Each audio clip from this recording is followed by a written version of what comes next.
Greetings, good morning, good afternoon, good night, good day. I think we are here from all over the globe. And I just hope the conference is going well for everybody, and I hope you're all well in your various places. My name is Geshi Karuri Sabina. I'm joining you from a sunny day in Johannesburg, South Africa, but actually not in my home. I am in the home of one of my favorite educators. He's a landscape architect who is turning 56 today. So we are here to celebrate him. And while celebrating him, I'm joining you to also celebrate you. And I hope what will be a very rich conversation about decolonizing education. I'm joined today, and I'll introduce them a little bit more later, by Jinan, who's joining us. I believe you're joining us from Kerala, Jinan? Yes, yes. Excellent. Yeah. And then Alina, who might be joining us from anywhere. Where are you, Alina?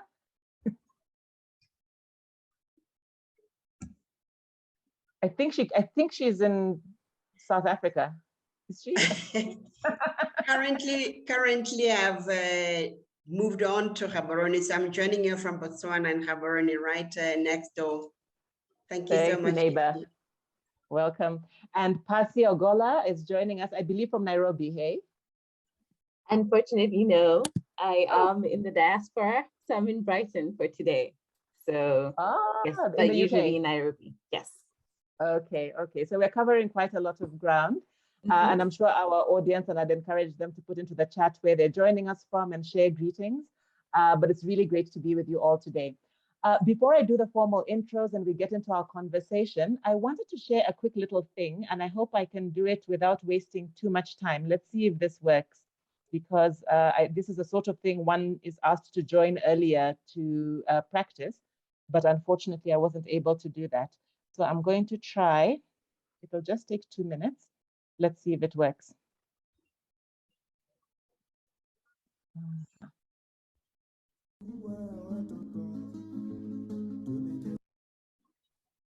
Okay, here we go.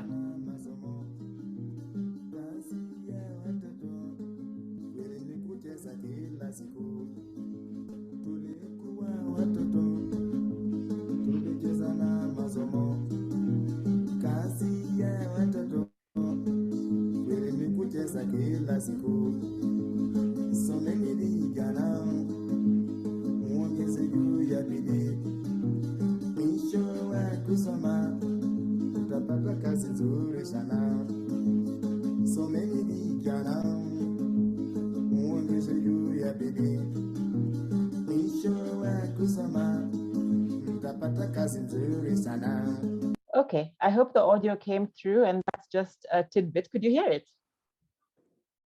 I suspect only few of you might recognize that. Okay, so in my birth country, Kenya, in the 80s, you couldn't have been there and not heard this song. It was played endlessly. And the words are basically saying, so many vijana muongeze juu ya bidii, mwisho wa kusoma mtapata kazi nzuri sana. Basically, study, young ones, work hard. At the end of your education, you'll get a very good job. And the song goes on to speak of ridiculing the play of children and saying that old-fashioned people do not seem to understand that the pen and paper is the weapon of modernity, and you must stop trying to fight in other ways. And the reason I share this is because this kind of post-colonial dogged commitment to a particular form of schoolroom and a particular idea about education, what it was for and why it was more important than anything, is something I grew up with and very much defined my education journey and what my parents were trying to achieve through education. And I think it continues in much of the continent. And I think for most of the panelists, we'll hear your stories, but if I read the bios correctly, I think it resonates elsewhere as well. And I think this is the conversation we want to have today, because these ideas that were really, in a way, being, I would call it a form of propaganda when I was growing up, was constructing and, if you want, unquestioning a particular idea about what we needed to do. And this is what we want to talk about today. What does it mean to decolonize that idea of education? Why might we need to do it, and how might that be achieved? We're very lucky and excited today to have with us Jinan joining us from Kerala, who I've never met, but I'm really excited to meet us. I read that you are a social worker, a designer, a teacher, a researcher who has been doing research related to humans' aesthetic sense. You've worked with children, traditional non-literate artisans, designers, architecture students in locations across India. And the first line, actually, of what I read about you really struck me and maybe even led me to sharing this clip, where you talk about being a victim of modern education. Jinan, you're welcome, and we look forward to your sharing with us today. And I'll hand over to you shortly, but perhaps let me introduce the others as well so that we can smoothly proceed. Alina is my sister from Botswana, as you've just heard. That is my, I guess, where I'm owned now, if you believe in the idea of ownership of wives. Alina is a thought leader, a knowledge worker, a creative, an academic, an archaeologist, one of very few that I know, and one of few female futurists, and very well respected as such. She's a social development activist and archaeologist. She's worked in spaces of social development and health and the future, studying the past in Africa and African archaeology. Until recently, I believe Alina was based at the Namibia University of Science and Technology, where she was the Dean of a Faculty of Human Sciences. I believe since she has come back closer to us here, she is continuing to be an honorary professor at the Thabo Mbeki Leadership Institute, and she might tell us what else she's doing. I believe she's also a professor extraordinaire at Northwest University. Alina, you're welcome, and we hope Gaborone is treating you well.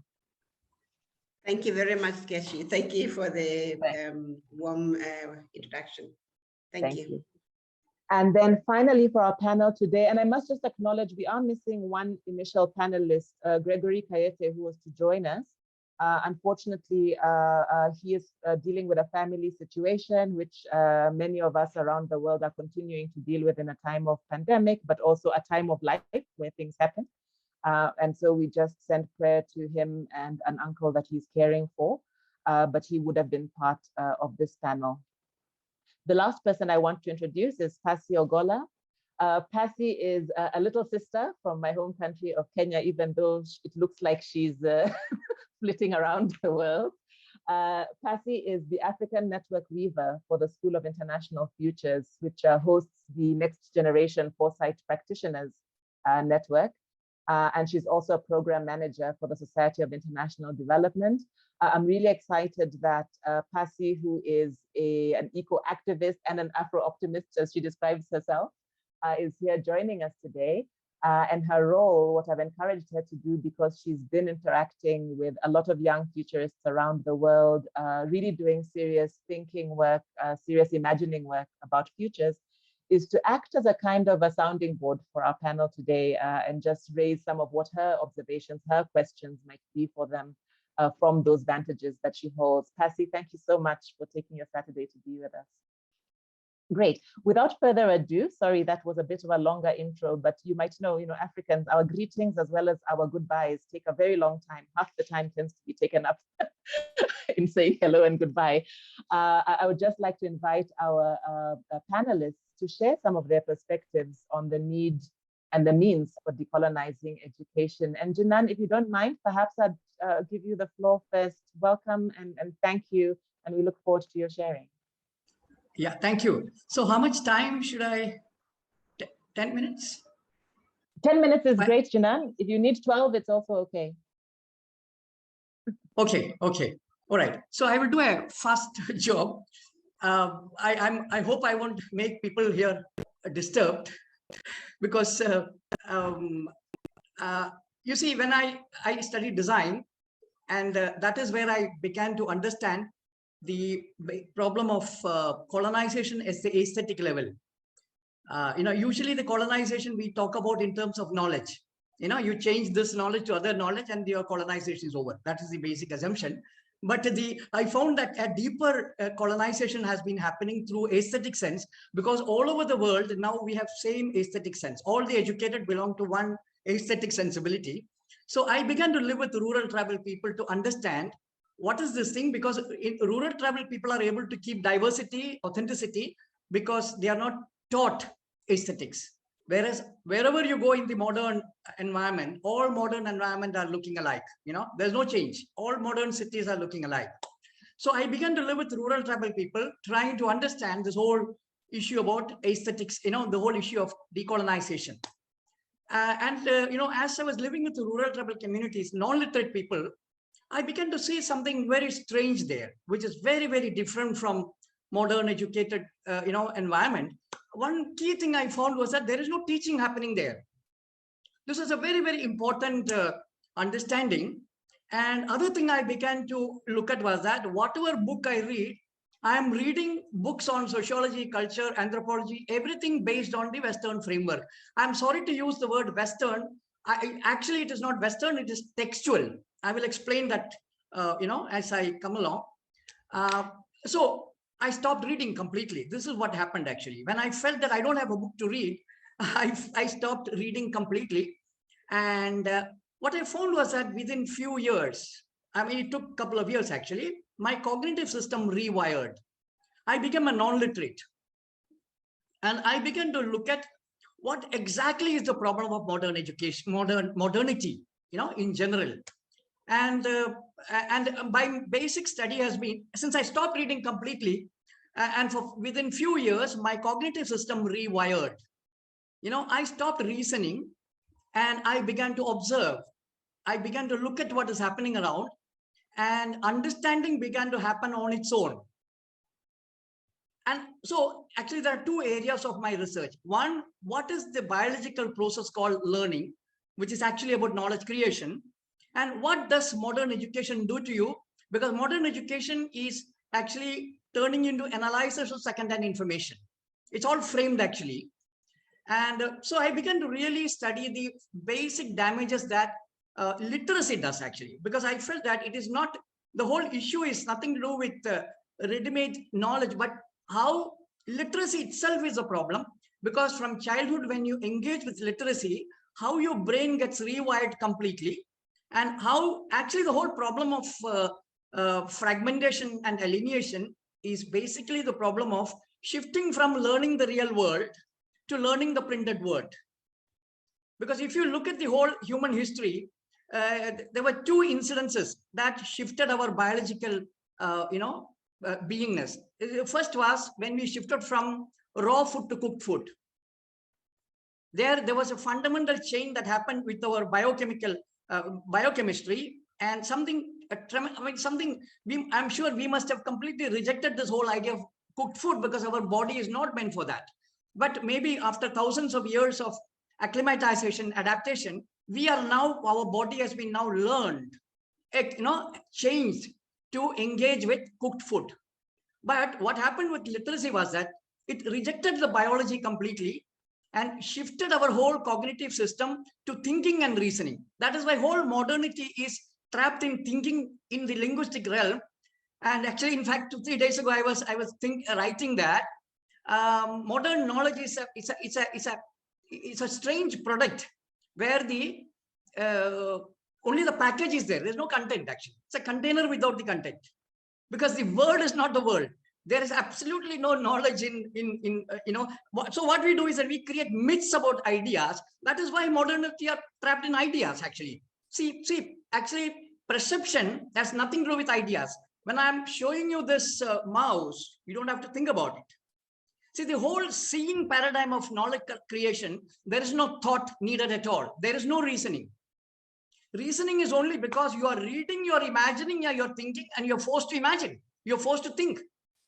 And people also is under the impression that reasoning is a strange, great tool. Actually, what is reasoning? Reasoning, you are only reasoning because somebody has given you knowledge. Without somebody giving you knowledge, reasoning has no role, it can't play any role. Reasoning is something that you can only do when somebody gives you information. In the realm of unknown, reasoning has no role at all. But modernity is celebrating reasoning as if that is the greatest gift that humanity is, but they don't understand the reasoning is nothing but, you see, it's like this. When somebody gives you information, you're anyway storing it in your brain. So there are two ways of storing it. Either you store it with rote memorization, just, take it in without any, but with reasoning, what you actually do is that you're storing the information in an organized way. It's like dumping your cloth in the cupboard and, organizing it and keeping it. That's all what reasoning is. But people have celebrated this because reasoning is a conscious activity. The first ego development happens when you consciously learn. You see, learning is a choiceless activity. Actually, you can't choose what to see. The seeing is your whole body is experiencing the world. It's not a choice. So learning is not a choice at all. So this whole modernity, I feel, we should move from even the idea of decolonization into understanding what is our biological beingness. What happens with decolonization is that the problem with alternatives is that they're still trapped in the paradigm of modernity. So we are only responding to the problem that modernity has kept within the same framework. So all the ideas that we generate, whether it is all kinds of things, whether you talk about, and the other thing that I find is that, modernity always put in something and which everybody now laps, no? There is something called embodiment now suddenly started. Everybody is an embodiment. You see, people have not understood some fundamental problems of embodiment. It's very strange that, in the cognitive science, if suddenly there is discovered that body is important. But why is he not telling that in the last 200 years, where was the body? Which means you are engaging with disembodied knowledge. You see, what I find is a very, very confused modernity, which is creating because of there is a basic damage of modernity is that, see, when you feel educated, without your choice, you are made to believe you are superior.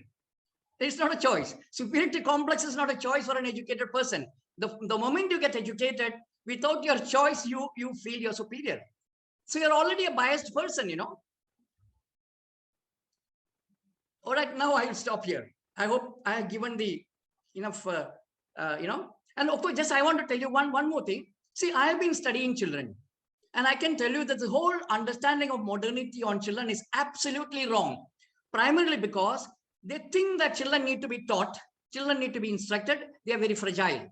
But in no indigenous communities, teaching happens. All indigenous knowledge system there is no teaching at all because learning is natural, learning is not a choice. So my research, I have been actually doing almost 30 years of research on children by documenting what they do spontaneously and really decoding how they create knowledge, what is the process. So I have a very, very thorough study. And I believe that people shouldn't waste time on thinking about future, because in the future, it is the same person, the same damaged mind that is going to occupy the future, and they're going to destroy it. The problem is with the human beingness. We are no longer being, we are human thinkings actually. Unless we recover human beingness, which has nothing to do with learning, because you are already learning. Okay, enough. Thank you. Thank you so much for this rich input. I'm tempted to ask you so many questions, but I also don't want to steal from the next speaker's opportunity to do that. So maybe I will only ask one.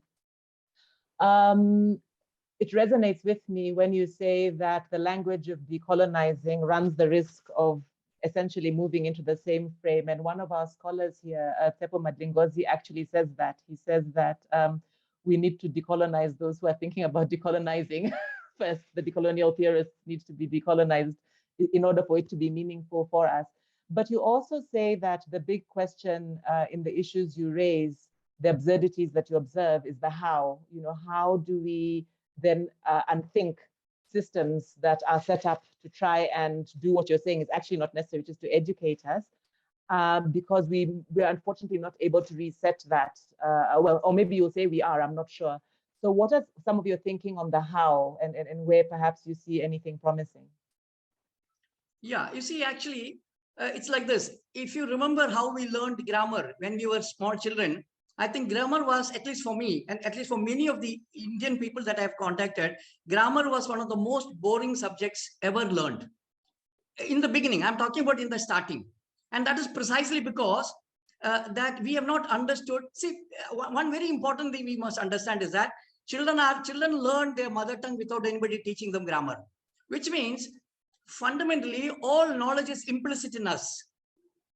That is one thing to be understood, that whatever Newton told, every knowledge is implicitly embedded in the human being.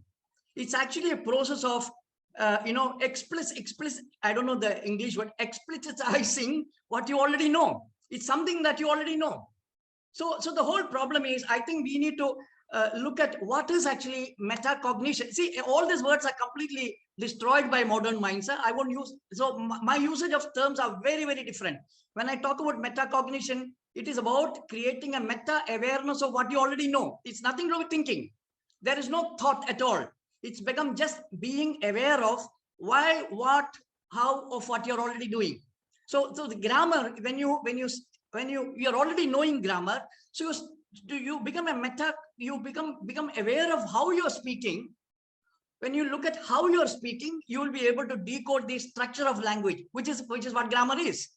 But if you are looking at what you're speaking, the whole metacognitive ability of what provides you with what is on the nature of language itself, and why you are saying that. When you become aware of why you are saying something, you get completely different understanding about the person actually. What is his background, what is it? So sociology, psychology, everything can be decoded the moment we become metacognitively aware of the why.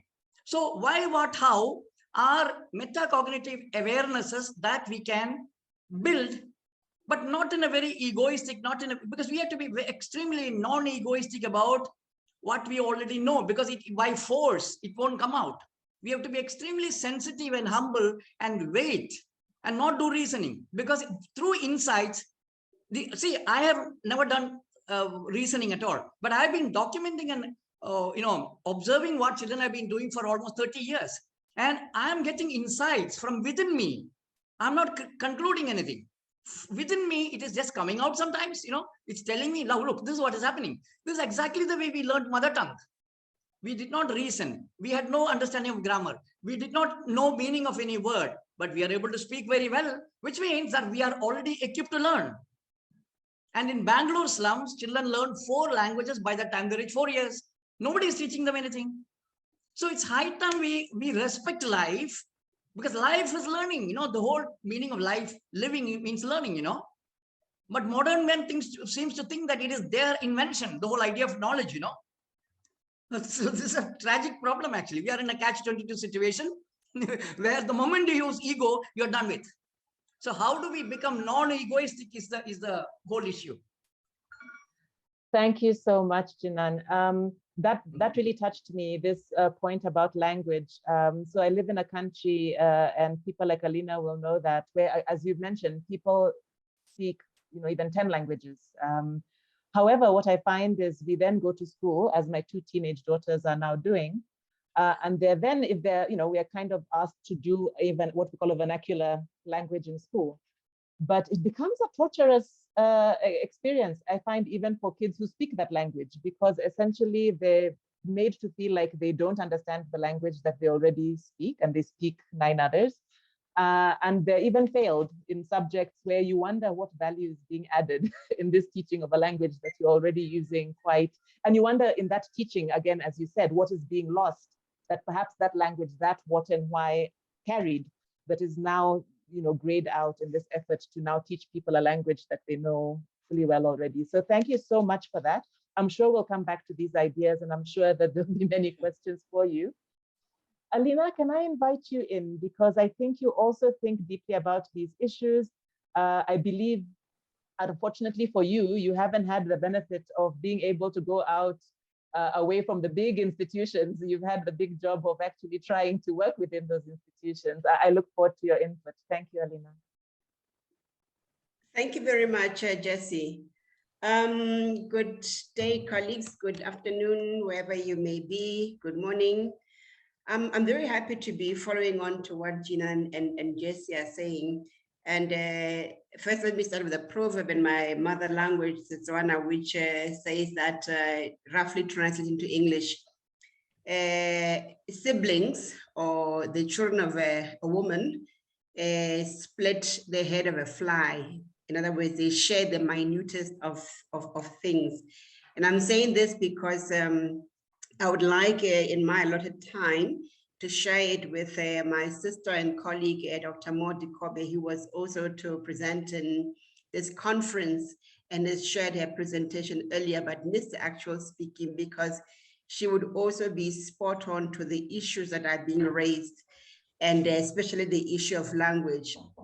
In this instance, what I wanted to share is that my own take on the conference is that when we look at how the past has been taught, the past in this instance being history and archaeology, it almost always is taken on the language, you could say, that we call the colonial language, or the coloniality of language and embodiment, as has been said by Jinan, simply because the earliest tools of study in the past were fabricated or made by those who had come out, especially to the African continent, but globally to what were called the colonies, by the imperial powers. So whether you're looking at the study of Latin America, of Brazil, of Mexico, this would have been recorded or documented by someone from, say, imperial Spain, Britain, or wherever, whose lens or gaze was very much informed by what they understood of themselves, coming out of 19th century making of disciplines. In other words, whether you're reading about the Mayan civilization or the Harappa or ancient Egypt, the tone language was always one which chose to not believe that those could have been civilizations that were made by indigenous people in those spaces. So Egyptology, for this reason today, sits comfortably in the classics in most European, even American schools, not as an African discipline. Likewise, the study of Mayan civilization or any other so-called ancient civilization would be taken out of its context and given a new, you could say, romanticized understanding. So most of us who've been teachers of the past have always had to try to unpack this idea of Africa or the ancient civilizations being part of our long history. And this is critical because when you look at higher education especially, there's been this tendency to negate other forms of knowing, other ways of understanding the past, constructing the present, or even imagining the future. So when my take on the issue of decolonizing the systems of education for purpose of this conference, I wanted to look at how exactly and where exactly do we start. Fortunately, within the context of archaeology, we've been fortunate to begin to debunk many of the narratives and myths that emerged about the origins of humankind. One of the most important discoveries, for example, in recent times of the globality of humanity has been discoveries made in South Africa at the Cradle of Humankind site area landscape, where we are beginning to increasingly find that what and who we call modern humans, who would have had the capacity to make amazing technologies and going on to inform other ways of production leading up to where we are today. We're not necessarily originating as we had been told and taught in the last perhaps 150 plus years, emerging from somewhere, say in the northern temperate regions, but we're coming from the deep south, in this instance, Southern Africa, East Africa, Kenya, Ethiopia, and so forth.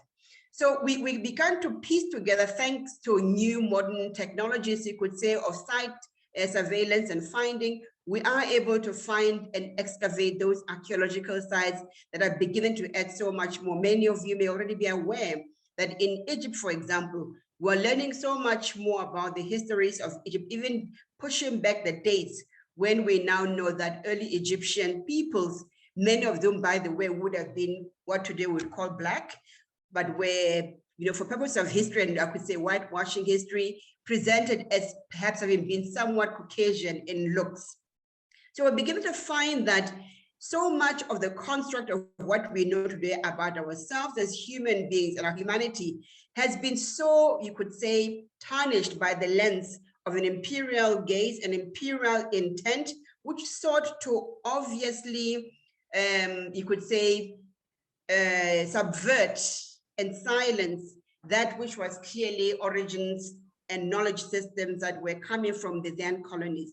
So today, when we look at what would be the space and opportunity for decolonizing education, especially education about the past and about indigenous people, language, and so forth, one finds we are still constrained, because whether you are in a class of anthropology in Cape Town, in Pretoria, or in Gaborone, or somewhere else in the UK, you find that your texts are invariably always going to be those that privilege knowledge of the Euro-American systems, as has been said by Jinan. And also that they assume that knowing or knowledge or being seen to be knowledgeable, including intellectual, is only when you can begin to present your list of citations, readings, own publications. So we also continue to marginalize those who are knowledgeable, but may not be book learned. Again, Jan made that point. So we, for example, with Dr. Segobye, have been working in Botswana with women who are, among other things, extremely expert at making baskets. Botswana is known for its beautiful baskets. Perhaps I will share in the chat later some of the examples of the kinds of basket you'd find. And one of the things we've come to learn with working with colleagues who are studying mathematics is that when you look at the way in which these women do their their basketry, there's no background mathematical education they are given. However, it's quite clear that that deep knowledge of geometry, of abstract knowledge, and putting together patterns that produce products, they have this deep knowledge that is passed on most times from mother to daughter or mother to daughter-in-law, without needing to go to school. In fact, some colleagues who are working in computer science tried to replicate the formula through computerized knowledge to see how you can generate the same, you could say, code to ensure that you can get the basket that the women were weaving, and could not, because the amount of technical knowledge in terms of patterns, you could say signage that you need to fabricate that basket was completely too complex to even emulate from a point of view of a computer-generated design.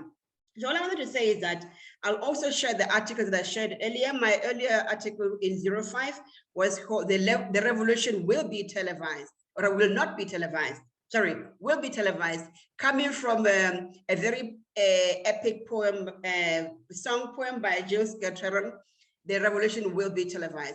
And the reason why that I said will be televised in my case was that when you look at the advent of modern education, initially, of course, it was premised on the idea of the student-learner interaction with rote learning for plus 50 or so students to one teacher, on the assumption that the teacher as a know-it-all would be able to give knowledge and teach all these young people until they are smart enough to be able to pass a grade until they get to university and beyond. And that's a system we've used. However, you realize that in terms of traditional ways of knowing, of teaching or educating, the one-to-one education that goes beyond book learning, that goes into the ecosystem, whether it is environmental learning, whether it's learning rules about behavior, about comportment, about afterlife, would have been done in spaces that were not always, you could say, constrained by the classroom setting that colonial education brought.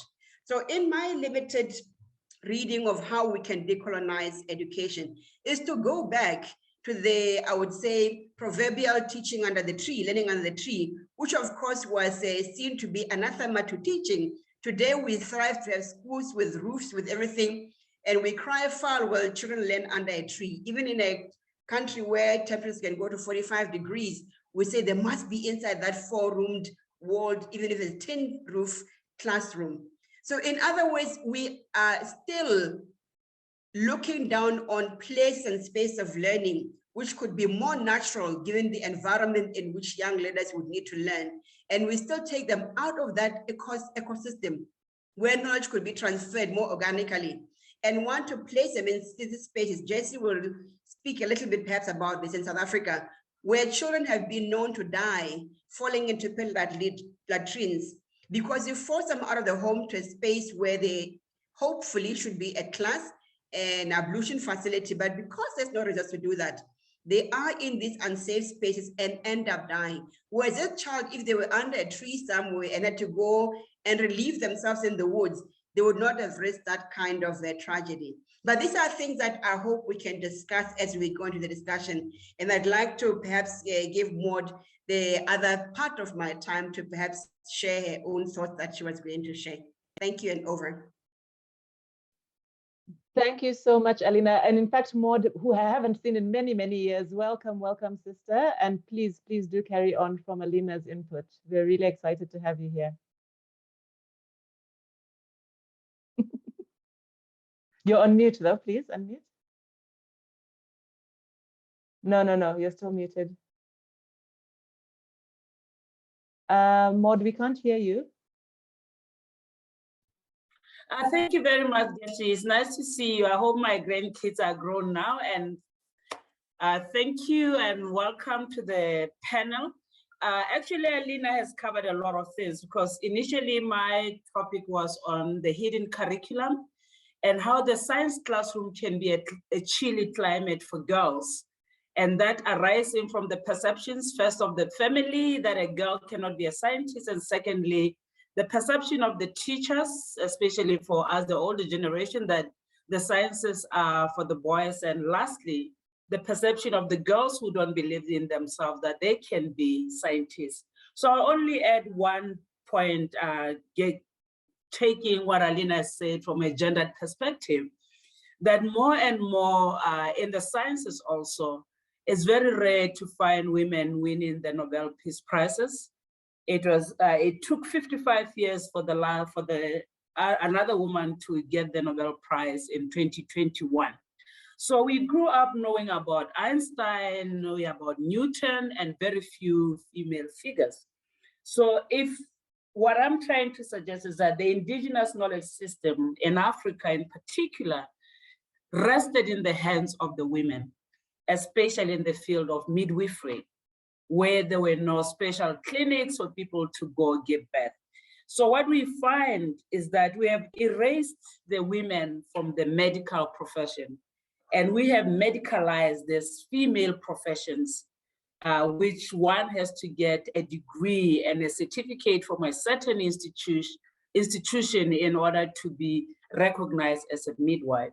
So I'll go back to what Jinan said about knowledge and the selective use of knowledge. Like if knowledge is from one part of the world, it's not highly applauded, like if that knowledge came from one part of the world. So Alina has talked about mathematics and basketry. And for me, I think that we need to inspire young girls to get into the sciences so that they can decolonize the masculine culture that is so much embedded in the sciences, from the classroom to getting jobs out of once one finishes school. So I'm looking forward to hearing more about other forms of knowing. And I'm an African diaspora scholar, studied Calypso in Trinidad and Tobago. So when Jinan talked about language, I know that of course, we use the English language both in the Caribbean and in India, but also there's a way that we can subvert that use of language by mugging the Queen's language, learning it, but using it to our own purposes, and while we are acknowledging the different types of indigenous knowledge systems. Thank you, Getty, and your panel. Thank you so much, Maud. And actually, this last point that you end on is something, if we have time at the end, I'd like to come back to, because one of the things I note across the speakers is that, both Alina and Jinan are giving examples of working with, if I can call them, non-educated communities and beginning to observe this learning that happens, without the kind of elite book knowledge that many of us are subjected to. But it's difficult to also ignore that even our ability to articulate, maybe subverting, as you say, Maud, the Queen's language, we would not be able to articulate these ideas here. And it perhaps puts us in the position of intermediating for those who can't use those privileged tools. And my question there would be, are there risks there? because we are having a conversation about people who, exactly for the reasons Alina said, that, because they don't have the jargon and they don't have the, the English, we call it here Englishing things. They're not then able to articulate these things for themselves. And is there a risk of us being the ones who can articulate for them? So maybe it's something we can come back to at the end. What I'd really like to do now first is really to invite our young sister Passi to engage or just remark on what's coming up for her as she listens to all of your sage wisdoms and experiences. As a young person, she's been engaging with young people around the world who are really contemplating quite a lot of things. And so I'd just like to welcome you, Passi. What's coming up for you as you hear our panelists? Thank you so much, Geshi. And wow, thank you, Jinan, Maude, and Prof. Alina. Those were incredible, mind-blowing insights and such difference in perspective. And I believe the audience believe the same as well, and would probably also have questions. I mean, there's so many questions, Geshi, and I don't feel like 1 hour was enough to exhaust this subject. So I would request a follow-up to this. But some of the things that came to my mind, questions even when Jinan was speaking, was given that it is definitely true that learning happens quite naturally.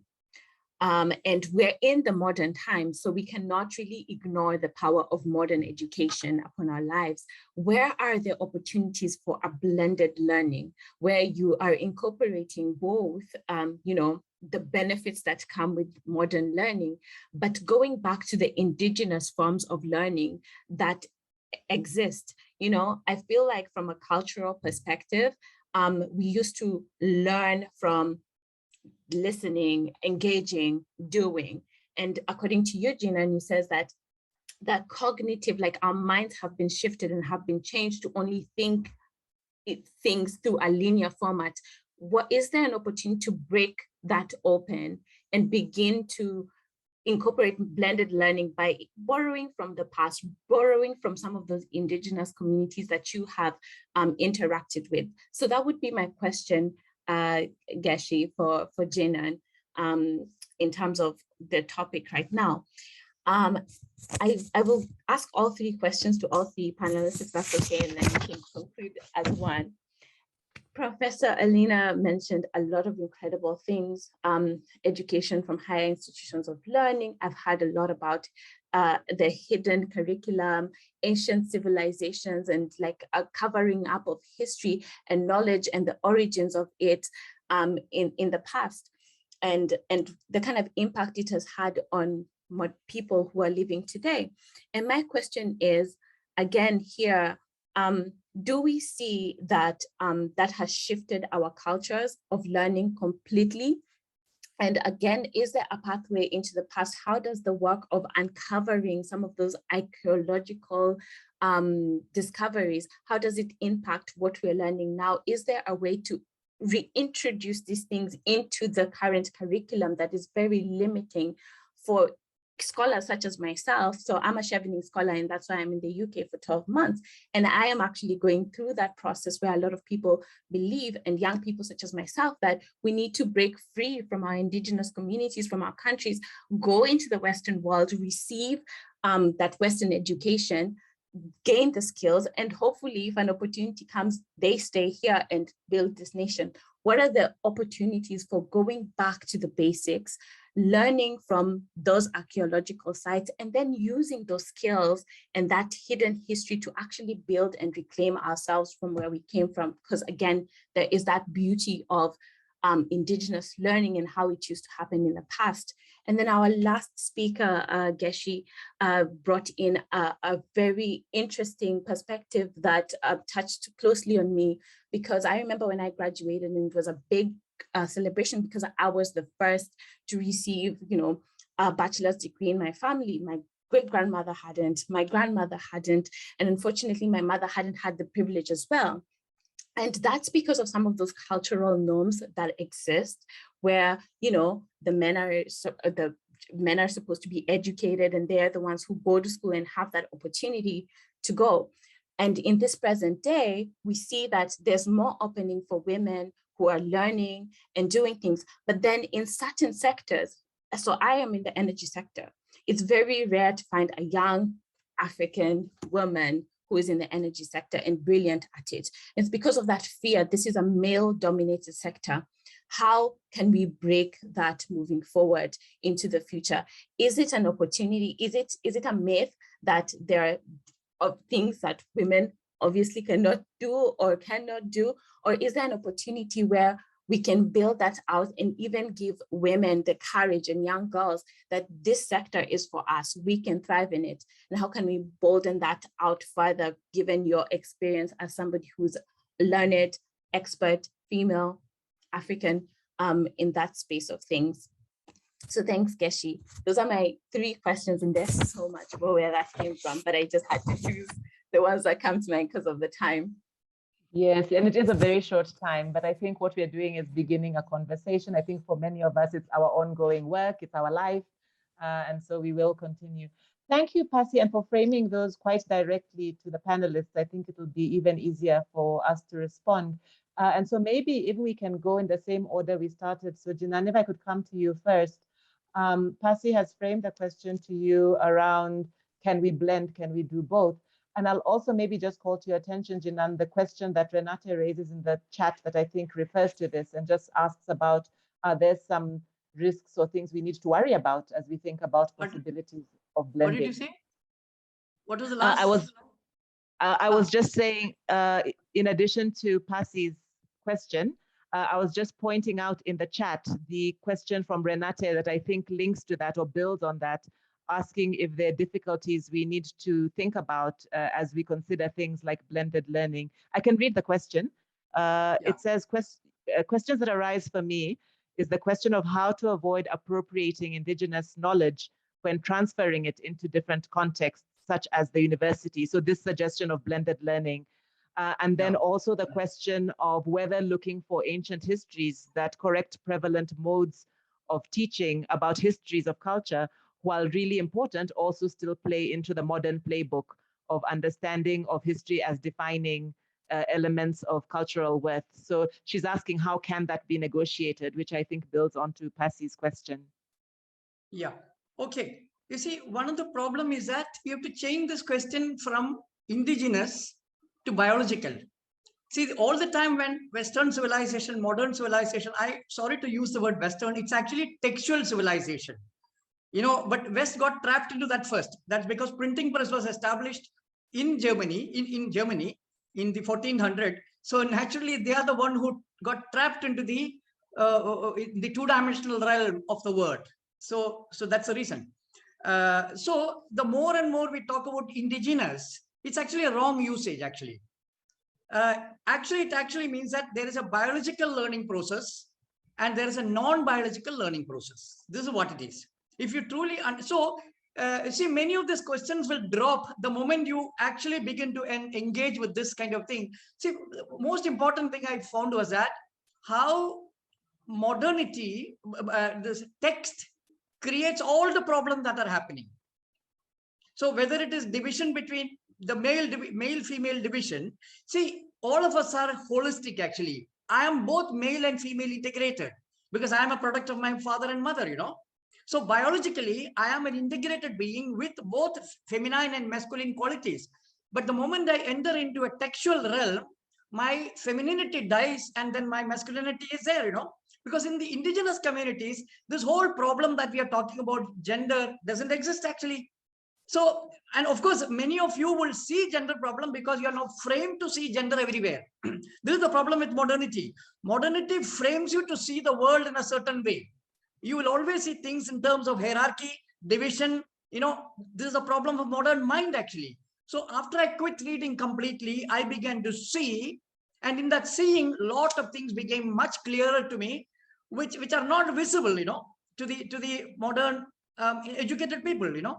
So even when you talk about indigenous knowledge, that's actually an absurd idea, actually speaking.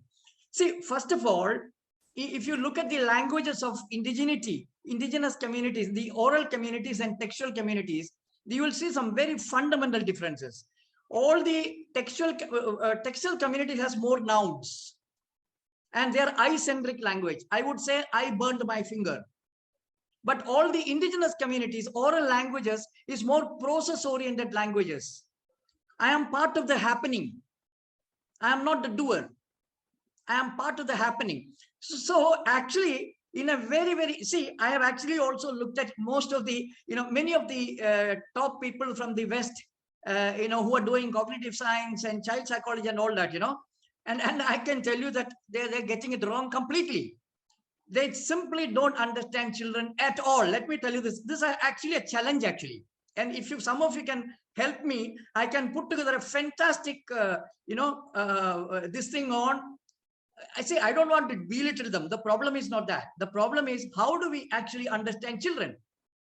You see, what is happening is that we have fragmented children into 4 categories. We see either they're playing, or they should be learning, they should be working, or they should be doing art.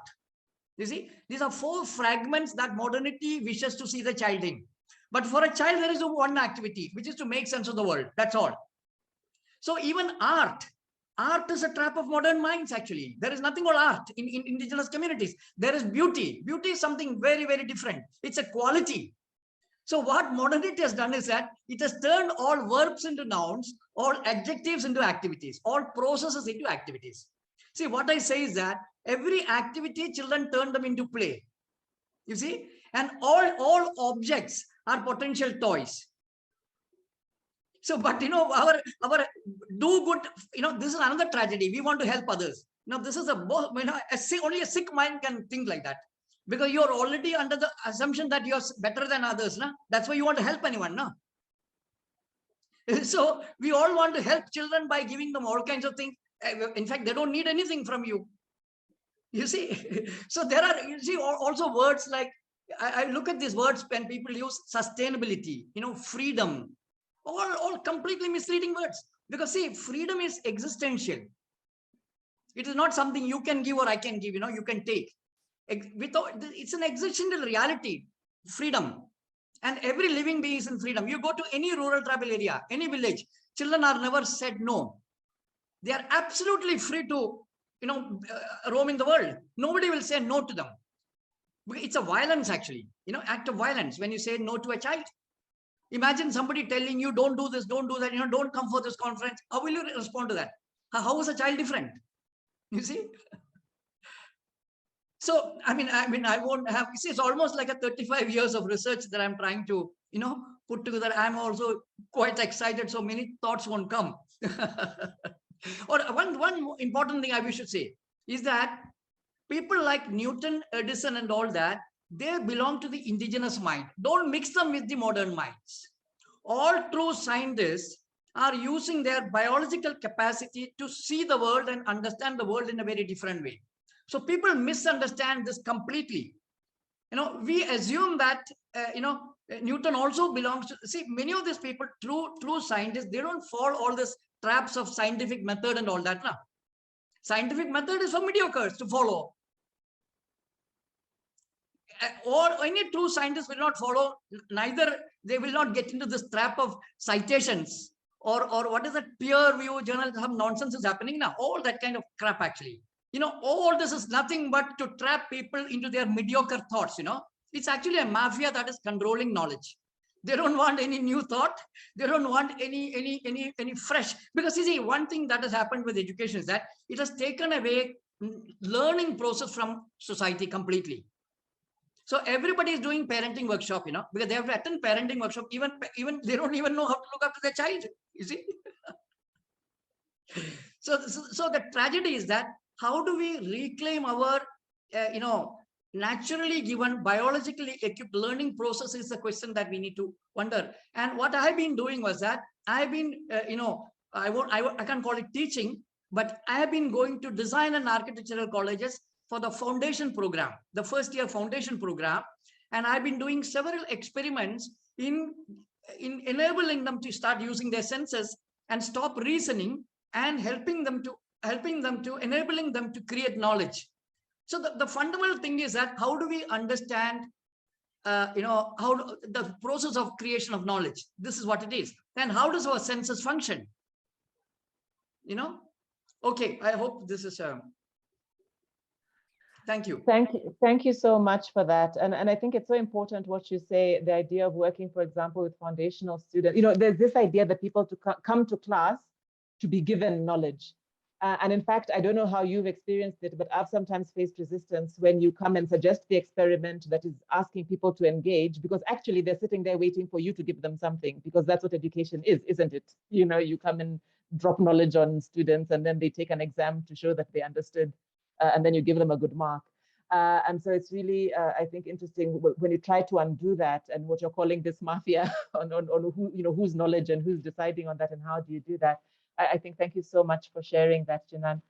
Alina, there was a question for you, and perhaps you'll pick up also on some of what Jinan was saying about these violences, about whether our cultures of learning are shifting as we find these new knowledges. And I wonder also, Alina, if you can pick up on Yeyo's, Brother Yeyo's comment in the chat or question in the chat about the role of certainty. Because as you said, you know, you're only worth listening to if you have an H or I index, I don't know, number and a peer reviewed and however many articles, and that's what makes it worth listening to you, but also the role of certainty in the project of modernity as another way that we keep things out and move for more texted understandings. Maybe you could also reflect on that as you respond to Passi's observation.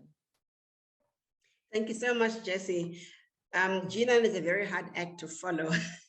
And I'm just humbled to listen to what he's saying, because everything he says is absolutely correct. And it also links to the question that Passi asked about how do we reclaim? Is there space in the current, I wouldn't say modern, in the current space where the world is 2022, just in the middle of a little war brewing somewhere in the corner of Europe? Are we somewhere where the world is about to acknowledge our global humanity? My answer would be to say, unfortunately not. If you follow the work and I would say very strong attempt at freedom, of gaining freedoms by the world's indigenous people, you realize we're actually regressing, if anything. And this has happened especially when we saw technology explode in the so-called spaces of globalization. Technology, including moving to the fourth industrial revolution, technologies did not open up the space, as we sometimes are told, for much more understanding and embracing and including of indigenous peoples. It silenced them or excluded even more. And that is because when you look at language, this past week was the UNESCO recognized Day of Indigenous mother tongue language, including indigenous languages. We have been assuming that governments will be open to, for example, putting resources for digitizing languages, especially endangered indigenous languages. The answer is no. Globally, indigenous languages are being left to die, whether they are in the global north or the developing south. And this is simply because for most governments, they do resist including other languages. First, they'll put up the issue of cost.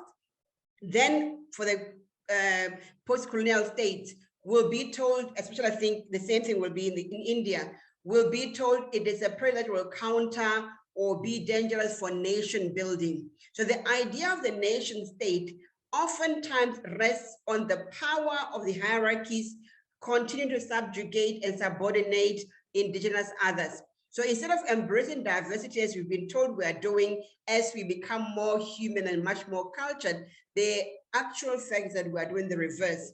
We're in fact today only privileging, despite what Google tools may give you the impression of, we're actually privileging the, you could say, monopoly of a few languages that have been so codified to be able to continue dominating in textual form, even in audio form online.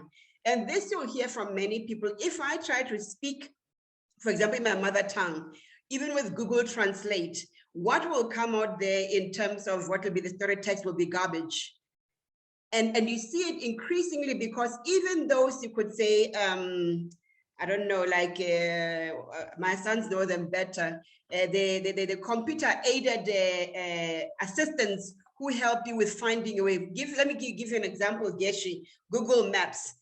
If you try to tell them to find your way around Johannesburg with the modern or with the new street names that have been now changed from the colonial names to the indigenous name, you will not get to where you want to go. Simply because the poor, imaginary assistant does not comprehend whether it's Zulu or Xhosa or whatever language that the new street name will be in.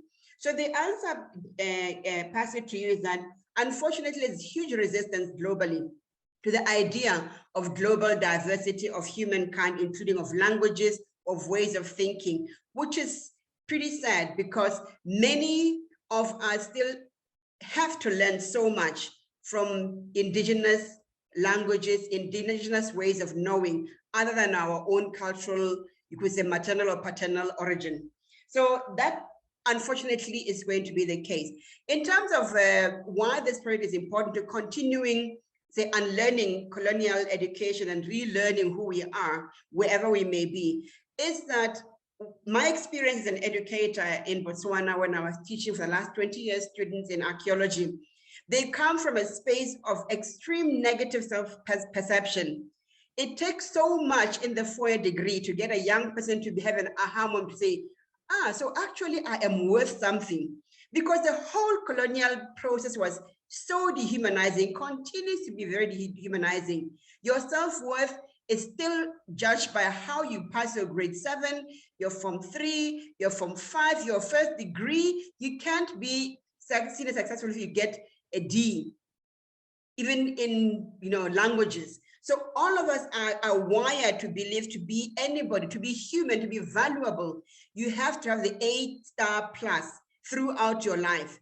And that is why today, it's amazing as you look at the current COVID condition, more than 300 million children have lost 2 years of schooling globally, but no one is actually saying how we are going to regain. It seems as though the assumption is that as soon as we've finished vaccinating, whatever, lifting the current protocols of COVID restrictions, the kids will just pick up where they left and go on. And the question to us as educators should be, but what happened to that important 2 year where they had to pass a grade and only then be seen to be worth going to the next step? Somehow the world does not need this connection, that there's a disconnect between what we've been taught that education should be and what has happened. What has happened is that parents, families, communities have had to sit with children and educate them in the best ways they know. And that is not all the time book learning. And kids have been or have some of them, I must say, with qualification, some have managed to survive and get through and get by. In the main, many have been lost because they are so hooked to the idea of the book being the source of all knowledge. And parents who had not been to school, who had not been educated, who are not literate, were at such a loss. So there is currently a huge unacknowledged crisis in education, despite the fact that, as Yelena was saying, a poor family in India, a poor family in Southern Africa will be able to feed their children, keep them safe from the virus.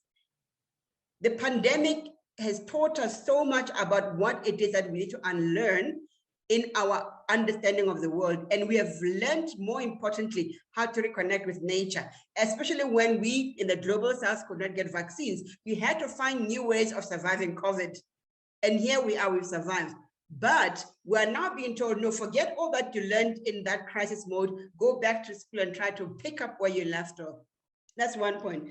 On the issue of certainty that Yao raised, it's true.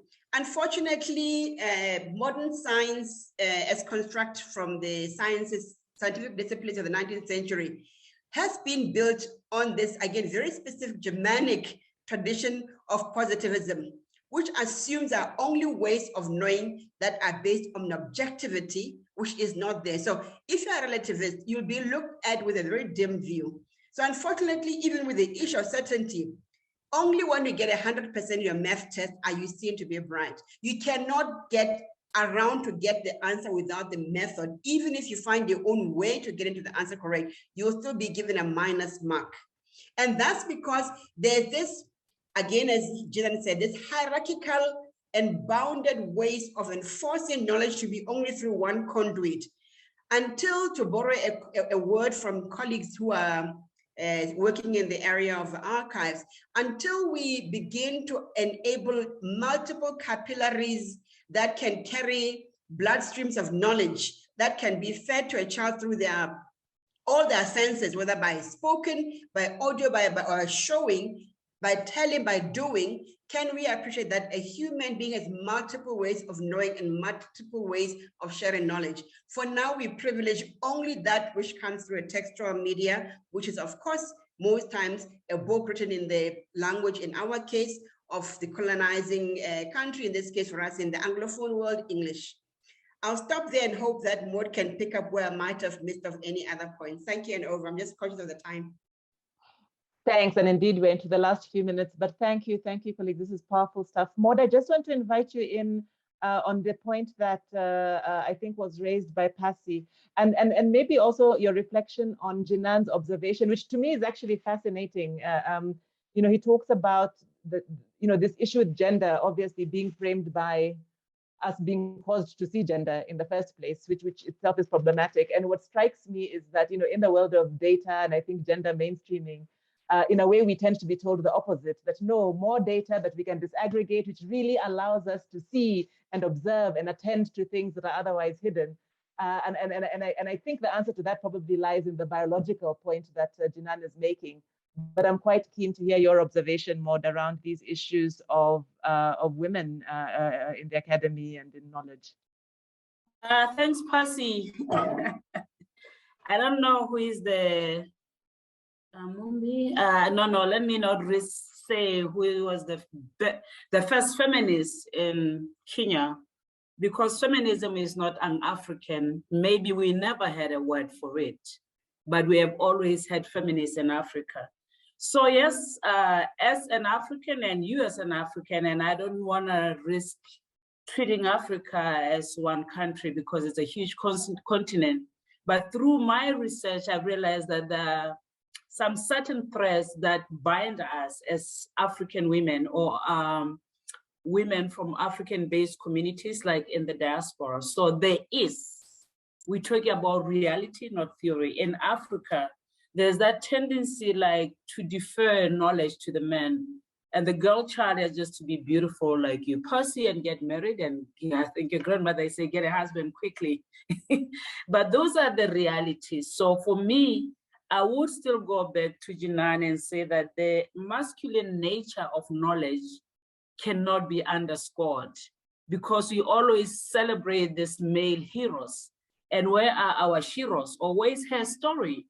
What I'm trying to say is like in all the disciplines, we should try to bring in the voice of the female. And in Africa, that has been anchored through storytelling. And anybody who remembers the stories from their grandmother and their aunts, they are walking around with an archive that would never enter into the library in Oxford or Cambridge. But that's the knowledge that we use, the indigenous knowledge. And for me, when I say indigenous knowledge, I'm not saying African knowledge, but I'm talking about the knowledge that is rooted and emanates from a certain community, be it the Newton community or Passi's community in Kenya or my community in Botswana, as a Botswana, either in South Africa or here in Botswana. So I think by purposefully adopting a gender lens, I want to unpack the whole issue of what Foucault calls hierarchies of knowledge, because it's not only the print versus the written, but also it's the gendered nature of knowledge. Who passes knowledge and who is listened to mostly by people. And in Africa, as I saw a question here, like, we've been bombarded with cultural imperialism. I don't know which scholar is there, so say to learn someone's language is to adopt their culture. Because Africa is clearly divided into the languages of the oppressor, Lusophone, Anglophone, and Francophone. But I'm just glad for my big continent, 52 countries, 55, now that the diaspora is part of the continent, that Kiswahili is now going to be the African Union language. So at one point, our kids, whether from Alexandria, Egypt, or Cape Town, or Nairobi, will be able to communicate. And thanks to technology, that they will be able to use this spatial language to do their research and communicate with each other. So the pedagogy, our pedagogy should not be determined from outside. I think Paul Freire made that point clearly in his book, The Pedagogy of the Oppressed, and then we have that theater of the oppressed, like, how do we get out of this oppression? And even while we are still using the master's language, because in the Tempest, Caliban tells Prospero, you have taught me your language and I'll use it to insult you. So how can we still write about our realities, both in our indigenous languages and also in the language of the oppressor? Because the language of the oppressor seems to cater for a larger community than if we write only in our own languages. And in literature, from where I'm coming from, this is a long debate between Chinua Achebe and Ngugi wa Thiong'o. Like, should one write in African languages or write in English? And they both had different views on why they want to do that. So my message here, my interest, I'm working with a colleague who is a chemist on how to use indigenous knowledge system, even in a chemistry lab. Because if the cure for HIV/AIDS or for COVID, for argument's sake, comes from outside the West, it's not gonna be validated. So to what extent do we still have to prove ourselves? Or shouldn't we have our own communities of knowledge where we use one African indigenous language and do the research and share it with the communities who will be interested? But we live in a global world. I mean, our kids, you don't know what they are, Anglo-Saxon or what have you. So we have to embrace each other's ways of learning. Thank you, Geshe. Thank you so much, Modern. You've invoked so many powerful names that I think resonate with many of us. And I really just want to take this moment, perhaps I can ask the controller to either put us on gallery view or to spotlight all the speakers if they can, because I just want to thank you all for your amazing contributions today. I think what you have done, and what I hoped you would do, and you have indeed not disappointed, is to undo the song that I opened with. You know, that song actually talks about child's play and children's toys having to be gotten rid of in favor of pen and paper. And I think we are being told, no, invite that play. I think we're being invited to notice education's privileges and where that comes from. We're being invited by Jinan to focus on the why, the what, and the how. We are being cautioned about the oppression of language and of the exclusion of the female, not just in the form of the bodies of women, but perhaps also the feminine in all of us, I think is also being called to notice. And so I just want to thank you all for taking a Saturday, which maybe is also just another construct. I suppose it's just another day for many people in the world, but for some of us working people, it somehow seems like something different. But I'd like to just thank you for taking this time, for all of the people who have made very rich comments and offerings in the chat that I didn't necessarily attend to, but I'm sure that will be saved and shared on, and there's some resources. Erin, thank you so much for giving us reading to do, in spite of being invited not to read, which I'm planning to take on, Jinan. Thank you so much for the permission not to read too much. It can also be very oppressive, by the way, this idea that if you've not read the latest whatever, that you therefore can't speak into certain conversations. So thank you for being here. Thank you to our participants. Thank you to the conference for the invitation. I'd like to invite you all to go on to next sessions and to keep well. Thank you. And thank you, Geshe, for a lovely weaving of the conversation. Thank you for the facilitation too. Thank you so much, Geshe. Thank you, Jinan.